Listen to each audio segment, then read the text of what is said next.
Bismillahirrahmanirrahim. Innal hamdalillah nahmaduhu wa nasta'inuhu wa nastaghfiruh wa na'udzu billahi min shururi anfusina wa min sayyiati a'malina. Man yahdihillahu fala mudilla lahu wa man yudlil fala hadiya lahu. Ashhadu an la ilaha illallah wahdahu la syarika lahu wa ashhadu anna Muhammadan abduhu wa rasuluh sallallahu alaihi wa ala alihi wa sallama taslima katsira. Ya ayyuhalladzina amanu taqullaha haqqa tuqatih wa la tamutunna illa wa antum muslimun. Ya ayyuhan nasu taqu rabbakumul ladzi khalaqakum min nafsin wahidah wa khalaqa minha zawjaha wa batha minhuma rijalan katsiran wa nisaa'a wattaqullaha alladzi tasaaluna bihi wal arham innallaha kana 'alaikum raqiba. Ya ayyuhalladzina amanu taqullaha wa qulu qawlan sadida yuslih lakum a'malakum wa yaghfir lakum dhunubakum wa man yuti'illaha wa rasulahu faqad faza fawzan 'azima.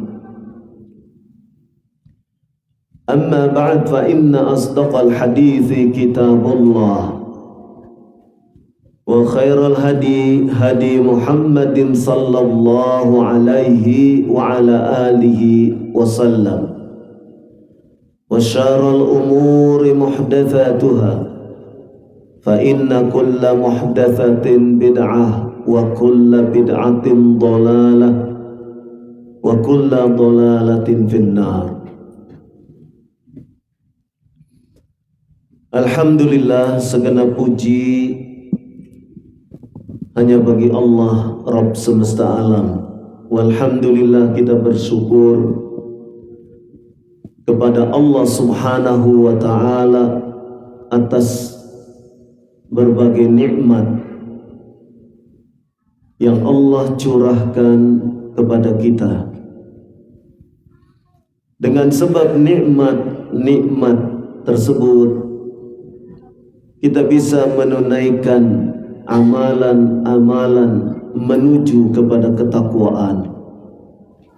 Dengan sebab nikmat yang Allah berikan kepada kita, kita bisa melakukan tindakan-tindakan yang menjauh, mencegah dari perbuatan-perbuatan kedurhakaan kepada Allah subhanahu wa ta'ala. Maka sudah sepatutnya bila kita untuk senantiasa bersyukur dan terus bersyukur kepada Allah subhanahu wa ta'ala, karena begitu banyak nikmat yang Allah limpahkan kepada kita. Dan mudah-mudahan dengan sebab syukur yang kita panjatkan kepada Allah subhanahu wa ta'ala, maka kebaikan-kebaikan akan kita raih. Allah subhanahu wa ta'ala menyebutkan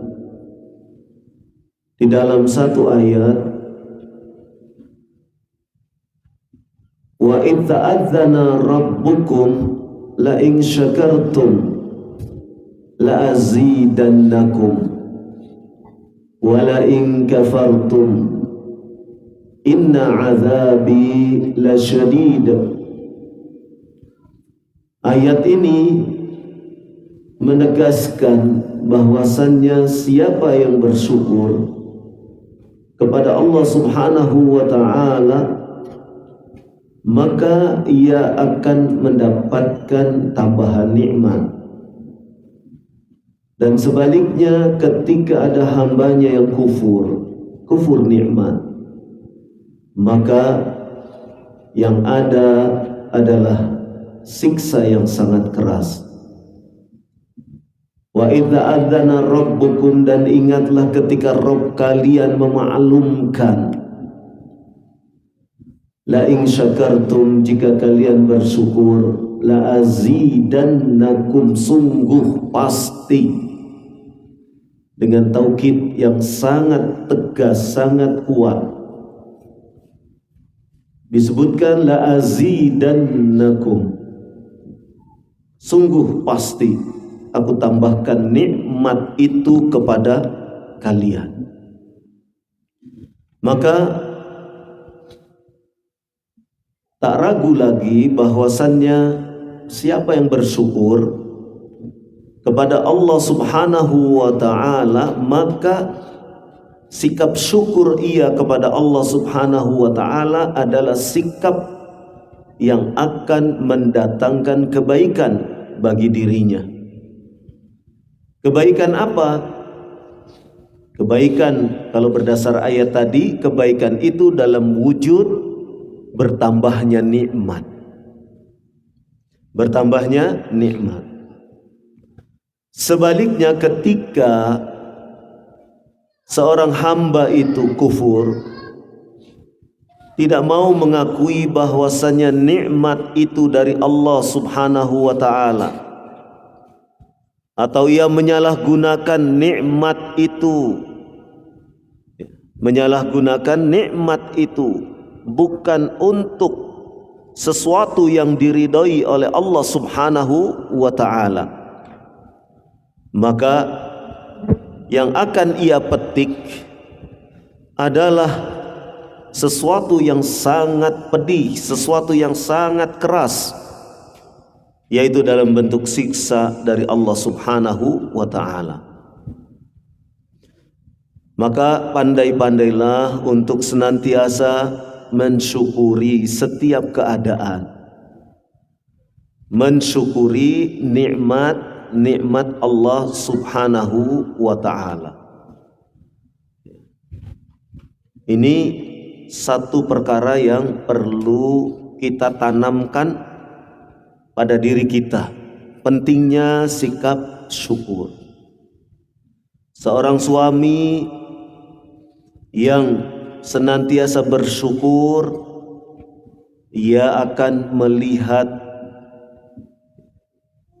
segala apa yang ada di dalam rumahnya adalah sebuah kenikmatan. Seorang istri yang senantiasa bersyukur kepada Allah Subhanahu wa ta'ala, apa yang diberikan oleh suaminya sekecil apapun akan ia syukuri.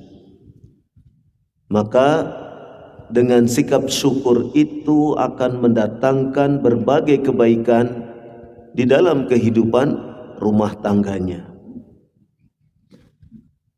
Taib, pada kesempatan sesi pertama ini kita akan membahas tentang karakter pendidik. Karakter pendidik. Siapa yang dimaksud dengan pendidik? Yang dimaksud dengan pendidik bisa orang tua di dalam rumah, karena orang tua bagi anak-anaknya adalah pendidik. Ketika anaknya misalnya melanggar ketentuan syariat, makan, minum dengan tangan kiri misalnya, kemudian seorang ayah menegur anak tersebut, "Nak, kalau minum pakai tangan kanan." Nak, kalau makan gunakan tangan kanan.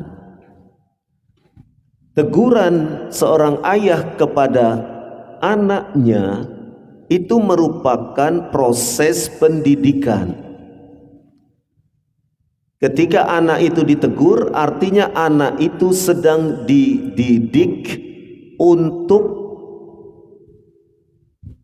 hidup di atas sunnah Nabi sallallahu alaihi wasallam. Ketika anak itu dinasehati, maka nasihat itu agar menjadikan anak itu menaati Allah dan Rasulnya. Kalau seorang ayah memberikan teguran, itu artinya peran seorang pendidik di dalam rumah. Jadi jangan dibayangkan, jangan digambarkan kalau pendidik itu adanya di sekolah. Jangan membayangkan kalau pendidik itu adanya di pesantren. Pendidik itu bisa berada di dalam rumah. Seorang ayah mendidik anak-anaknya, seorang ibu juga mendidik anak-anaknya. Dengan kata lain, bahwasannya yang dimaksud dengan pendidik bukan label yang sementara ini berlaku di sebahagian masyarakat, namanya pendidik itu identik dengan guru. Namanya pendidik itu identik dengan sekolahan. Tidak demikian. Diri kita adalah pendidik, murabbi.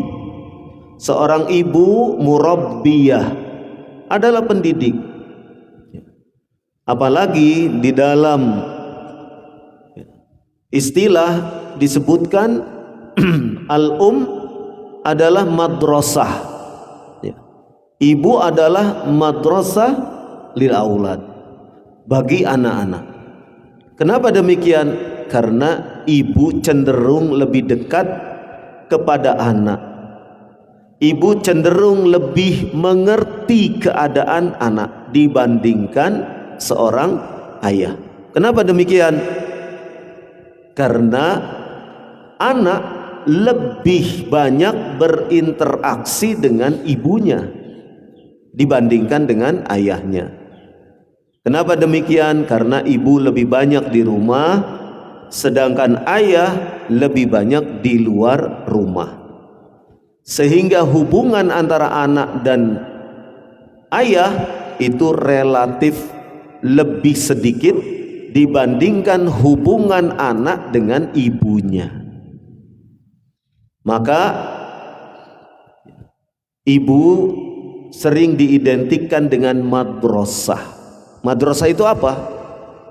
Madrasah itu tempat pembelajaran. Madrasah itu tempat di mana anak-anak itu dididik. Nah, jadi kita mendapatkan gambaran yang dimaksud dengan pendidik adalah orang-orang yang memang memberikan ajaran-ajaran, nilai-nilai yang bersifat mendidik. Siapa itu? Bisa seorang ayah di rumah, bisa seorang ibu di rumah, bisa seorang ustadz di pondok pesantren atau di ma'had, bisa musrif ketika di pondok pesantren atau ma'had, atau musrifah, bisa ustadzah, atau bisa guru ketika di sekolah-sekolah umum. Ya. Jadi itulah yang dimaksud dengan pendidik. Seseorang yang memberikan ajaran, seseorang yang mengajak kepada sesuatu yang baik, yang diridhoi oleh Allah Subhanahu wa taala, maka ia adalah seorang pendidik. Jadi apapun yang diajarkan oleh seorang ibu, seorang ayah, seorang guru, seorang ustadz, seorang musrif, musrifah, ustadzah dan yang lainnya, selama itu adalah sesuatu yang sesuai dengan apa yang diridhoi oleh Allah Subhanahu wa taala, maka apa yang ia sampaikan adalah ajaran-ajaran yang berkenaan dengan pendidikan. Jadi itu yang dimaksud dengan karakter pendidikan. Apa itu karakter? Karakter itu nilai ajaran yang menyatu dengan perilaku orang yang diajarkan. Misal, seorang anak di pesantren dididik untuk selalu sholat berjamaah sholat fardu berjamaah di masjid. Mulai kapan anak itu dididik untuk membiasakan diri sholat fardu di masjid? Mulai kapan? Mulai kapan? Mulai kapan? Mulai besok atau kemarin? Mulai kapan? Mulai? Ini ikut taklim ini lalatnya. Mulai kapan? Usia 7 tahun. Ya. Jadi ketika usia 7 tahun, ya, kata Nabi SAW, perintahkan kepada anak-anak kalian saat berusia 7 tahun untuk menunaikan sholat. Ya. Nah, ketika anak itu usia 7 tahun, ya, kita didik ia untuk menunaikan sholat. Kemudian dalam hadis itu disebutkan, bila usia 10 tahun tidak menunaikan sholat, maka apa? Pukul.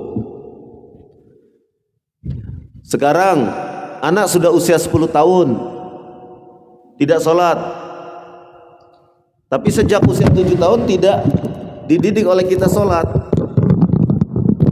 Adil tidak?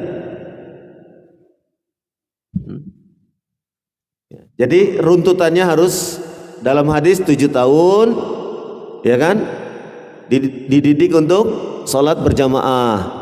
10 tahun kalau tidak sholat maka dipukul, boleh. Tapi kalau misalnya 7 tahun tidak pernah diajak sholat, 8 tahun tidak pernah diajak sholat, 9 tahun tidak pernah diajak sholat, tiba-tiba 10 tahun digebuki,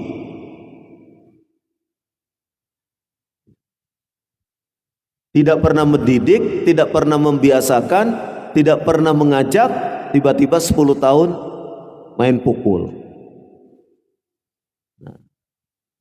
Nah, di sini ada sesuatu yang hilang. Ada satu perintah Nabi yang tidak dilaksanakan. Apa yang tidak dilaksanakan? Yaitu untuk menanamkan sholat itu sejak usia 7 tahun. Ya. Kalau anak itu usia 7 tahun, dibiasakan sholat sehari 5 kali. Saya mau mengajak pelajaran matematika sedikit. Sehari 5 kali.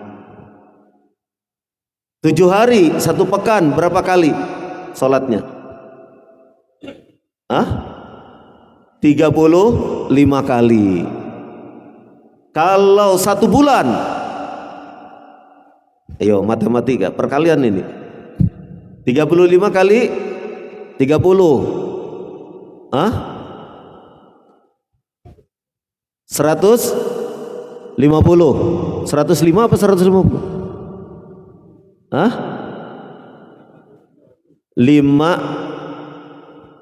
5 kali 30, 150 kali, ya kan? 1 bulan. 1 bulan 150 kali. 1 tahun.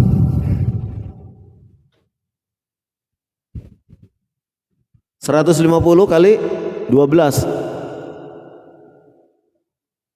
1812 kali. Usia 8 tahun ditambah 1812 kali. Berapa? 3624. Itu 2 tahun loh sudah mengerjakan sholat 3624. 3 tahun umur 9 tahun. 3624 ditambah 1812, 5436.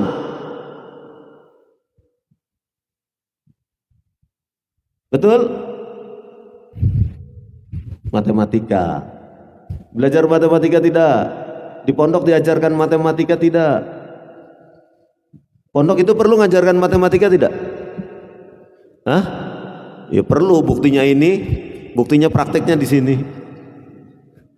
Ya, jadi dengan sekian ribu anak melakukan sholat, kira-kira pada usia 10 tahun anak itu akan malas sholat atau tidak?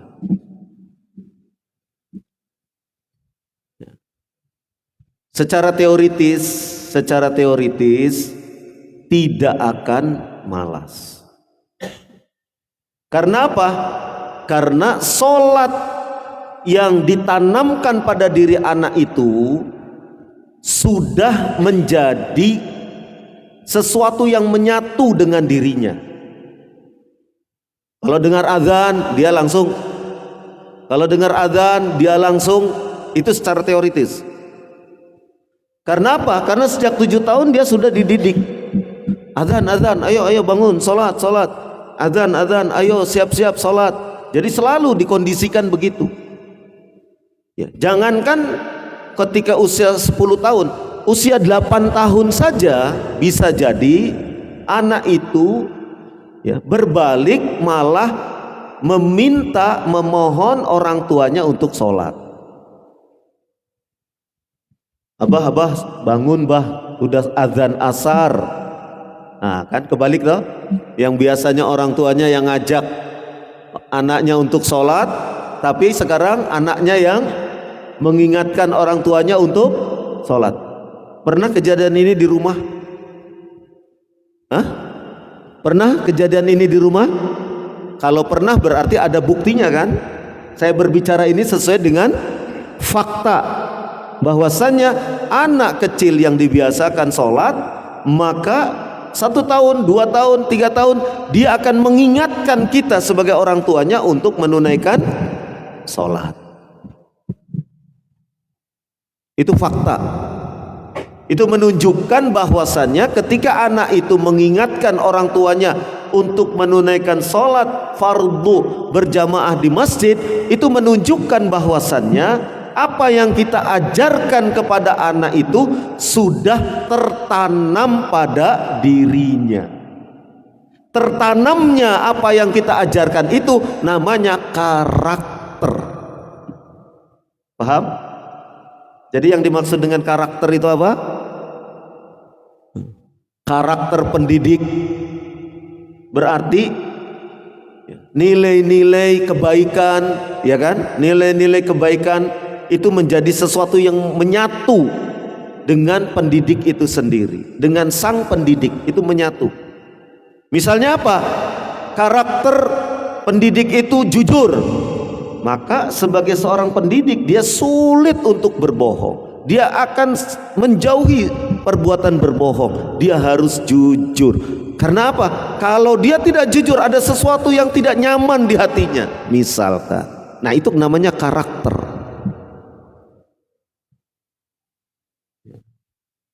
Sebagai seorang pendidik dia memiliki satu karakter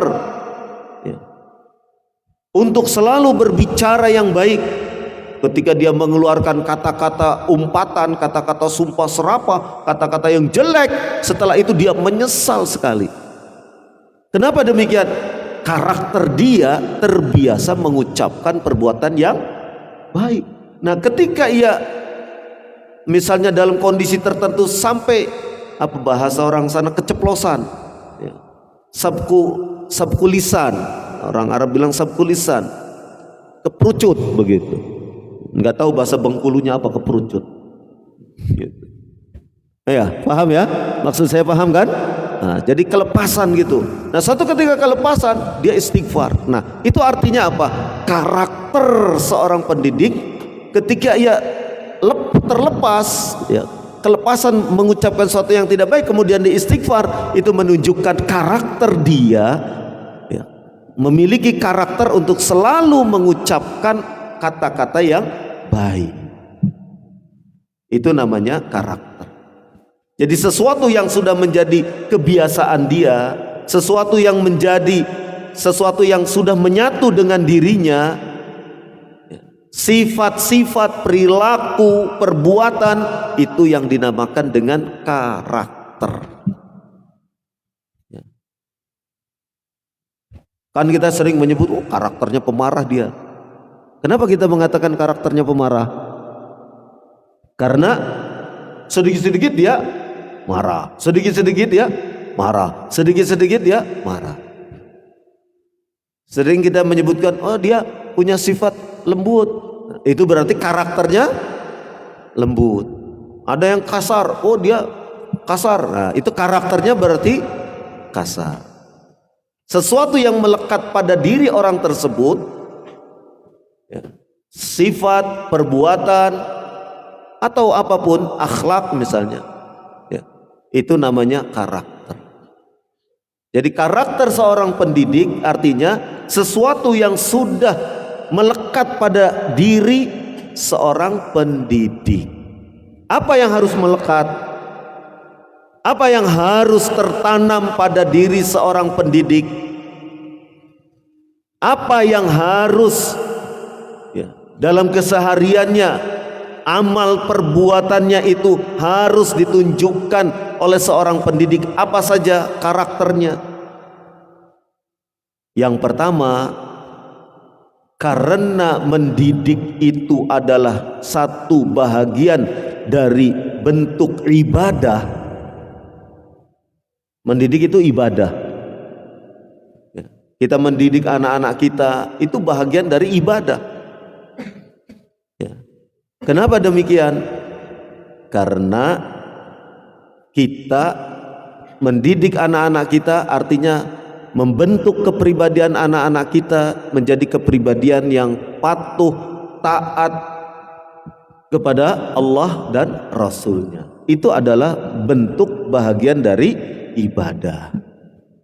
Maka karena mendidik itu adalah merupakan bentuk ibadah, karakter seorang pendidik harus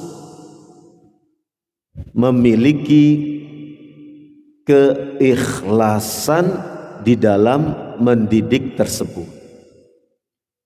Ibadah, kalau ibadah diterima apabila satu, dia didasari oleh al-ikhlasu lillah, ikhlas karena Allah. Yang kedua, dia harus mutaba'ah li rasuli sallallahu alaihi wa ala alihi wasallam. Mendidik harus ada dua unsur ini.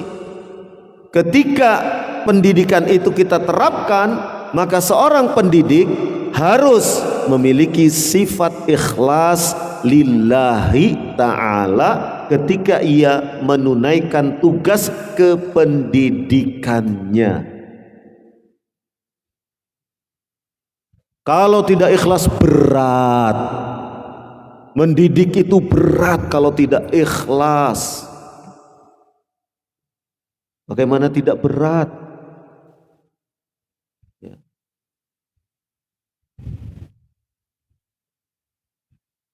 Pendidik itu di pesantren-pesantren kita, ustadz-ustadz, ya kan?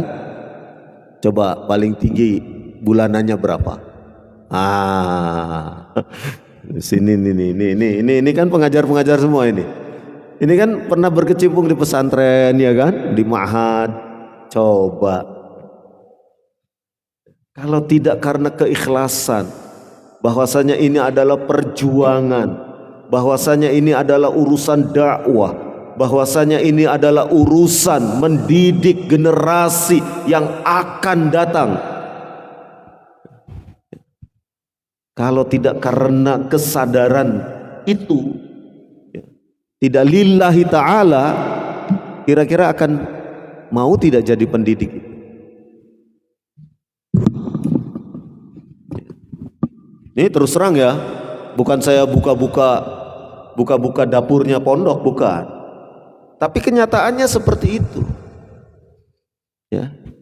Bahwasannya memang ya, masih sangat lemah sekali dukungan finansial, dukungan kesejahteraan diberikan kepada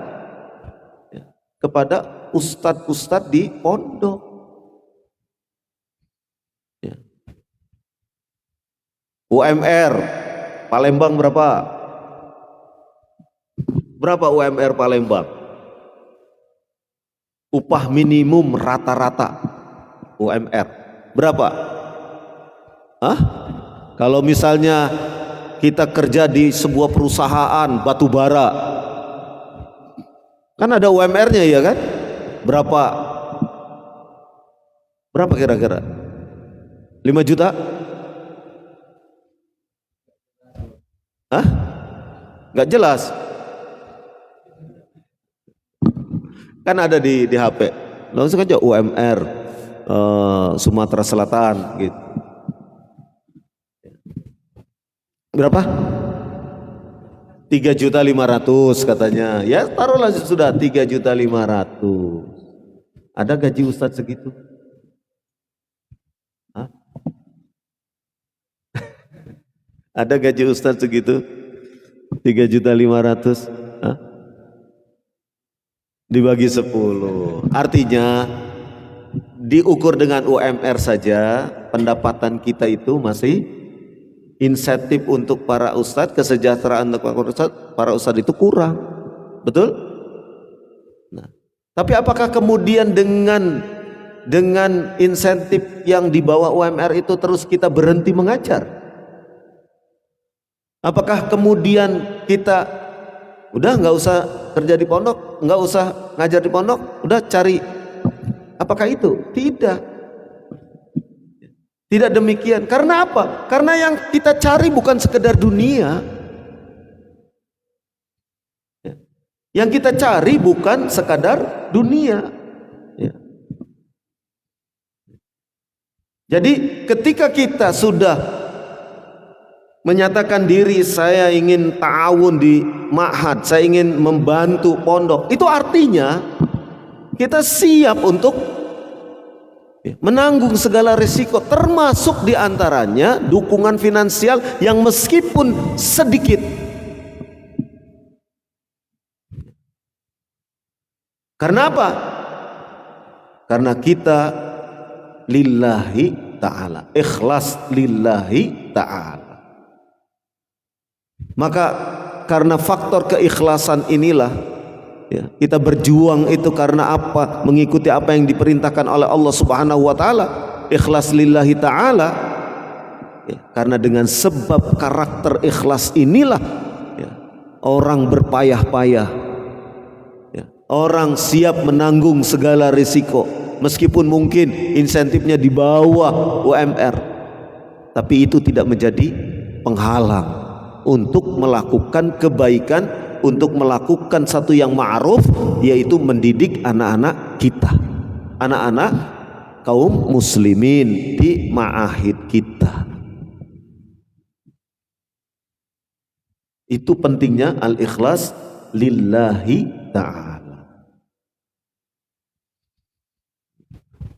Jadi yang kita kejar itu bukan dunia semata-mata, bukan dunia ansih, bukan dunia saja. Ya meskipun dalam kata Ustadz itu ada pelajaran bahasa Arab mengatakan ya, Al-ustadzu faqirun, at-tajiru ghaniyun. Iya. Anak-anak kita sudah dibentuk seperti itu katanya. Ya kan? Kalau ustadz itu fakir, al-ustadzu faqirun. Ya. Tapi kalau at-tajir, pedagang, ghaniyun, kaya. Wah, itu. Tapi itu tidak menjadi halangan bagi orang-orang yang memang ingin memperjuangkan agama Allah Subhanahu wa taala melalui pendidikan. Dalam hal ini melalui ma'had, pondok pesantren. Untuk apa? Yang dicari adalah pahala. Dengan mendidik anak-anak bisa membaca Al-Quran, bisa mengamalkan Al-Quran, bisa menjadi orang yang soleh, yang akan bermanfaat tidak hanya bagi orang tuanya, tapi bagi masyarakat, bagi umat, bagi keluarganya nanti kalau ia berkeluarga. Itu adalah sudah merupakan satu bentuk kepuasan tersendiri bagi orang yang memang hidupnya ingin ia baktikan untuk kejayaan agama Allah Subhanahu wa ta'ala. Maka karakter seorang pendidik untuk senantiasa memiliki keikhlasan ketika di dalam melakukan satu amalan kebaikan, itu adalah satu perkara yang sangat mutlak adanya. Justru ketika ia melakukan sesuatu tidak ikhlas karena Allah Subhanahu wa taala, dia akan mengalami kerugian yang sangat besar. Saya nukilkan sebuah hadis. Hadis ini dikeluarkan oleh At-Tirmidzi. Begitu juga di dalam Sunan At-Tirmidzi, kemudian diriwayatkan juga oleh Ahmad dalam musnadnya. Hadis ini dinukil oleh Syekh Shalih Al-Fauzan hafizahullah taala ketika menjelaskan tentang bab tentang keikhlasan, bab tentang niat.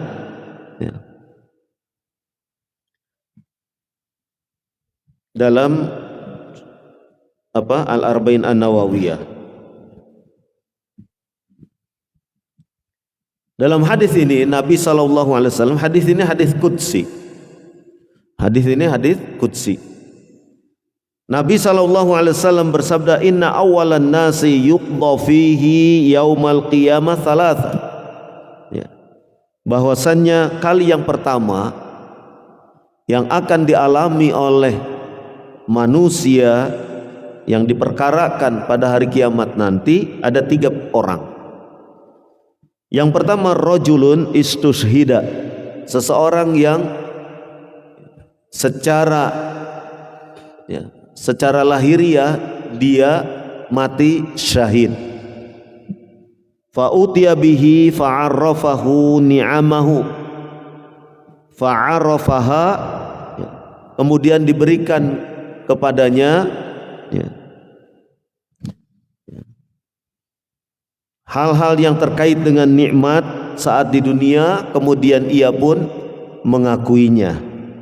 Faqala, kemudian Allah Subhanahu wa taala berfirman kepada orang yang secara lahir seperti mati syahid. Allah berkata kepada orang tersebut, wa ma amilta fiha, apa yang telah engkau kerjakan padanya? Qala, orang tersebut menjawab, qataltu fika, aku berperang karena engkau. Hatta qutiltu, hingga kemudian aku dibunuh.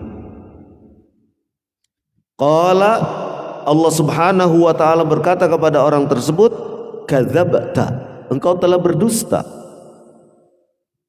Walakinnaka qatalta, akan tetapi engkau terbunuh, ya, liyuqala huwa jari'un, agar engkau bisa disebut sebagai seorang yang pemberani.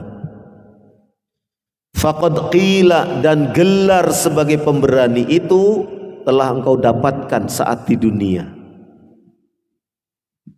Thumma umira bihi fayushabu ala wajhi hatta ulqiya finnar. Kemudian diperintahkan untuk menyeret muka orang tersebut, lalu orang tersebut dilemparkan ke neraka. Syekh Shalih Al-Fauzan bertanya, limadza ulqiya finnar? Mengapa orang itu dilemparkan ke neraka? Ma'a annahu qutila fil ma'rakah, sedangkan ia dibunuh di medan tempur, di medan pertempuran. Wa suratuhu annahu yujahidu fi sabilillah, dan secara penampakan dia itu orang yang berjihad di jalan Allah. Tapi pertanyaannya, kenapa dia dilemparkan ke neraka? Bukankah berjihad di jalan Allah itu satu amalan yang agung, amalan yang luar biasa? Bukankah berjuang, bertempur, membela agama Allah Subhanahu wa ta'ala itu adalah perbuatan yang mulia? Mengapa kok orang yang gugur dalam jihad fisabilillah itu kok dilemparkan ke neraka? Jawabnya li'anna niyatahu laisat lillah, karena niat yang ada pada diri orang tersebut laisat lillah, tidak karena Allah Subhanahu wa ta'ala.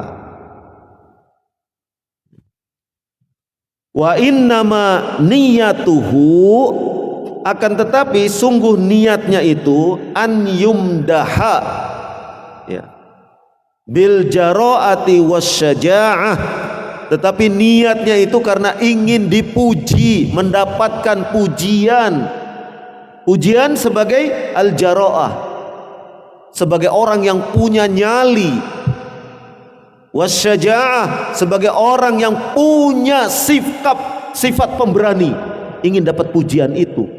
Ingin disebut sebagai wah laki-laki punya nyali, oh ingin disebut pria punya keberanian, atau disebut pemberani. Niatnya itu,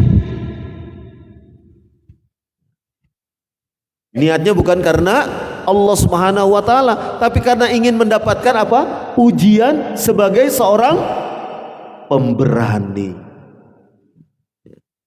Wa qad qila hadza fid dunya, dan gelar sebagai pemberani itu sudah ia dapatkan ketika di dunia. Orang-orang semua menyebut pemberani dia, wah, pokoknya begitu. Sudah ia dapatkan ketika di dunia. Wa hasala ala ma qasada min madhin nasi lahu, dan apa yang telah ia niatkan, telah berhasil ia dapatkan min madhin nas, yaitu dari pujian orang-orang, pujian manusia. Falaisa lahu fil akhirati, akan tetapi untuk urusan akhiratnya tidak ia dapatkan, ya. Falaisa lahu, dan tidak ada bagi dia fil akhirati indallahi syai'un, maka tidak ada bagi dia di akhirat sedikit pun sesuatu yang diperoleh dari sisi Allah Subhanahu wa ta'ala. Dia tidak akan dapatkan pahala sedikit pun dari sisi Allah Subhanahu wa ta'ala. Kenapa? Kenapa demikian? Karena apa yang dia inginkan di dunia sudah dapat, maka untuk akhiratnya dia sudah tidak ada bagian lain. Coba perhatikan surah Hud ayat 15-16. Allah Subhanahu wa ta'ala berfirman, man kana yuridul hayatud dunya wa zinataha nuwaffi ilaihim a'malahum fiha wa huwa fiha la yubkhasun ulaika alladzina laisa lahum fil akhirati illan nar wa habitat ma sana'u fiha wa batilum ma kanu ya'malun. Ya. Man kana yuridul al-hayatad dunya, barang siapa yang menginginkan kehidupan dunia, wa zinataha, dan segala perhiasan dunia. Nah, ini orang yang ingin dunia. Ya. Maka kata Allah Subhanahu wa taala, nuwafi ilaihim a'malahum fiha. Maka akan kami penuhi, ya, dengan sebab perbuatan-perbuatan mereka itu kami penuhi. Apa yang ingin di dunia dan perhiasannya diberi oleh Allah Subhanahu wa taala. Wahum fiha la yubkhasun, dan tidak ada sedikit pun mereka itu dirugikan. Tidak akan sedikit dikurangi, tidak akan dirugikan. Ulaikal ladzina laisa lahum fil akhirati illan nar. Ya, mereka itu adalah orang-orang, ya, yang tidak mendapatkan bagian akhirat illan nar, kecuali neraka. Mereka itu orang-orang yang sudah tidak dapat lagi bagian di akhiratnya kecuali neraka. Karena apa? Karena apa yang dia inginkan di dunia sudah Allah berikan. Wa habitat ma sana'u fiha, dan gugurlah semua apa yang telah ia perbuat. Wa batilum ma kanu ya'malun, dan batillah apa yang telah mereka amalkan. Nah, itu. Jadi orang yang tidak ikhlas hanya ingin dunianya saja, ya akan dapat bagian dari apa yang ia inginkan, tetapi akhiratnya sudah tidak diperoleh lagi. Nah, itulah bagian akhiratnya apa? Neraka. Karena apa? Karena ketika di dunia yang ia harapkan bukan lillahi ta'ala, tapi apa? Mengharap dunia. Kemudian kisah yang kedua, wa rajulun ta'allamal ilma wa 'allamahu wa qara'al qur'ana. Seseorang yang mempelajari ilmu dan mengajarkannya, dan ia membaca Al-Qur'an.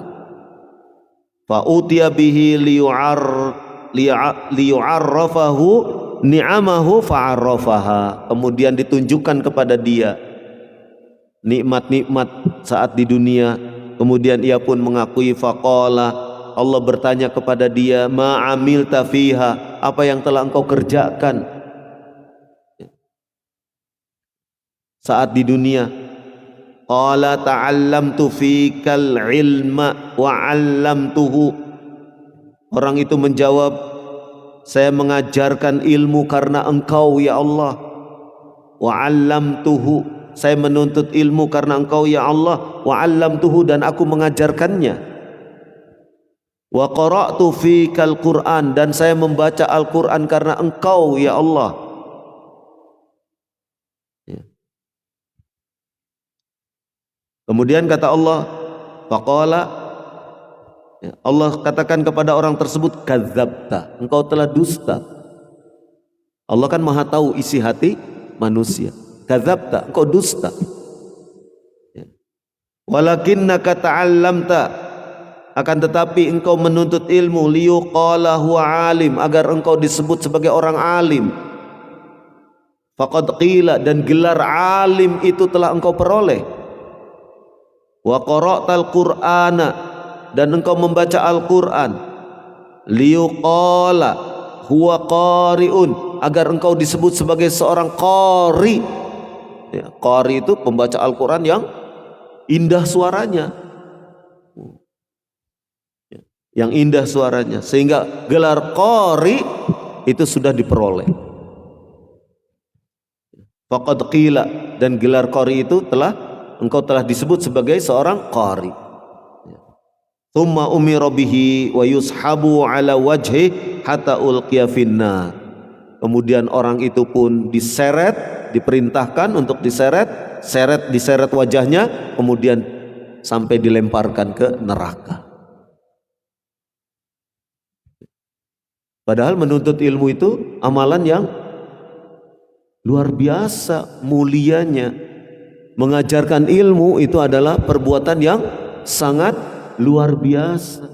Membaca Al-Quran itu adalah amalan yang sangat luhur. Tapi kenapa orang yang melakukan itu ternyata dilempar ke neraka? Karena apa? Niatnya bukan karena Allah subhanahu wa ta'ala. Nah, itu pentingnya niat. Kemudian yang ketiga, wa rajulun wassa'allahu alaihi wa atahu min asnafil mal kulli, yaitu seorang laki-laki yang Allah luaskan bagi dia rezekinya. Allah berikan kepada asnafil mal, macam-macam harta kepada dia. Fa utiya bihi fa'arrafahu ni'amahu fa'arrafaha, kemudian diberikan kepadanya nikmat-nikmat Allah subhanahu wa ta'ala saat ia di dunia, kemudian ia pun mengakuinya. Faqala ma'amilta fiha, Allah bertanya kepada orang tersebut, apa yang telah engkau perbuat di dunia? Qala, orang itu menjawab, ma taraktu min sabilin tuhibbu ayyun faqa fiha illa anfaqtu fiha laka. Ya, tidaklah aku tinggalkan satu jalan yang engkau sukai, yang engkau cintai dalam hal menafkahkan harta, kecuali aku infakkan harta itu karena engkau. Allah subhanahu wa ta'ala mengatakan, kadzabta, engkau dusta. Walakinnaka, akan tetapi engkau fa'alta dzalik, engkau menginfakkan harta itu liuqala huwa jawad, agar engkau disebut sebagai jawad, orang yang dermawan. Jadi niatnya itu karena ingin disebut oleh manusia, dia niatnya supaya orang-orang menyebut dianya, oh baik hati, dermawan, pemurah. Nah, itu yang ingin didapatnya. Faqad qila, dan gelar sebagai dermawan itu telah engkau dapatkan. Tsumma umira bihi fayushabu ala wajhi hatta ulqiya finnar, maka kemudian diperintahkan agar menyeret wajah orang ini, kemudian sampai dilemparkan ke neraka. Itu satu bab yang terkait dengan keikhlas. Jadi karakter ikhlas adalah karakter seorang pendidik yang akan mengantarkan peserta didiknya, anak didiknya menjadi manusia-manusia yang berguna. Tanpa keikhlasan tidak akan bisa perjuangan atau memperjuangkan umat itu. Ya, lantas bagaimana nih? Sedangkan Ustadz juga kan punya istri, punya anak, perlu dinafkahi. Nah, itu bab lain. Itu bab lain. Nanti harus dibahas dalam bidang, ya, dalam bidang apa? Dalam bidang usaha misalnya. Itu nanti dalam bab bidang usaha. Itu lain masalahnya. Jadi di sini pentingnya sekali lagi ya, karakter seorang pendidik. Ya, saya sengaja satu sesi ini memang ingin membahas tentang masalah keikhlasan karena ini faktor yang akan memperkuat ya, daya juang seorang pendidik. Ya. Entah mendidik di rumah, entah ketika mendidik nanti di ma'had atau di misalnya kalau rumbel ya rumah belajar misalnya. Ya. Dan sudah siap mentalnya, sudah siap untuk apa? Untuk siap, memang ya insentifnya kecil begitu. Tetapi bukan itu yang dituju. Tetapi ya, yang dituju adalah wajah Allah subhanahu wa ta'ala. Karena mengharapkan apa yang dari sisi Allah subhanahu wa ta'ala, bukan dari sisi manusia. Jadi kalau seorang pendidik memiliki karakter ikhlas, ya, ba'dallah, ya, pendidikan itu akan berhasil.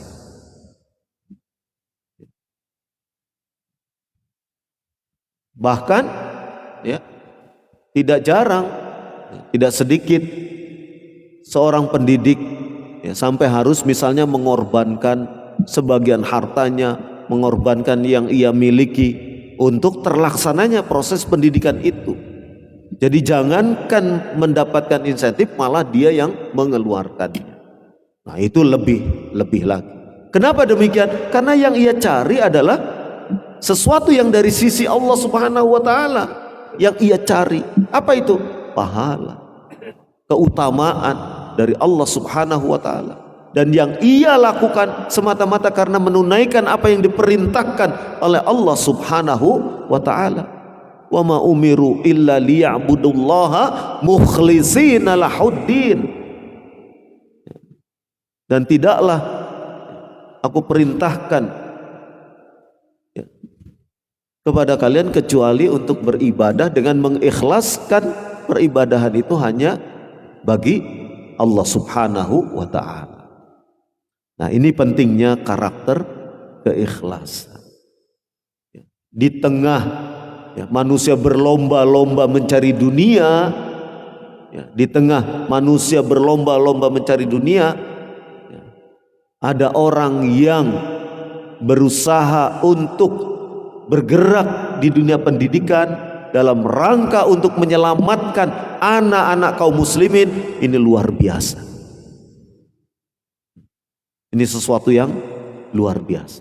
Ya, mudah-mudahan orang-orang yang seperti ini diperbanyak oleh Allah Subhanahu wa taala sehingga pendidikan untuk anak-anak kaum muslimin, khususnya anak-anak salafin, ya, itu bisa semaksimal mungkin, ya, diberikan kepada mereka. Pendidikan yang bermanfaat tentunya, sehingga anak-anak kita mendapatkan ilmu, al-ilmu nafi', ilmu yang bermanfaat. Nah, itu mungkin yang bisa saya sampaikan, sesi 1. Pas ya waktunya? Kan tadi udah dipakai pembukaan. Ya, jadi mungkin ini untuk sesi pertama kita break dulu, istirahat dulu. Kenapa ada istirahat? Ini terus terang yang nyusun jadwal itu saya, bukan panitia, bukan apa-apa, bukan. Maksud saya memberi sesi 1, sesi 2, sesi 3 karena saya memperkirakan, pasti, ya, memperkirakan biasanya di beberapa tempat ada peserta yang usianya sudah sepuh.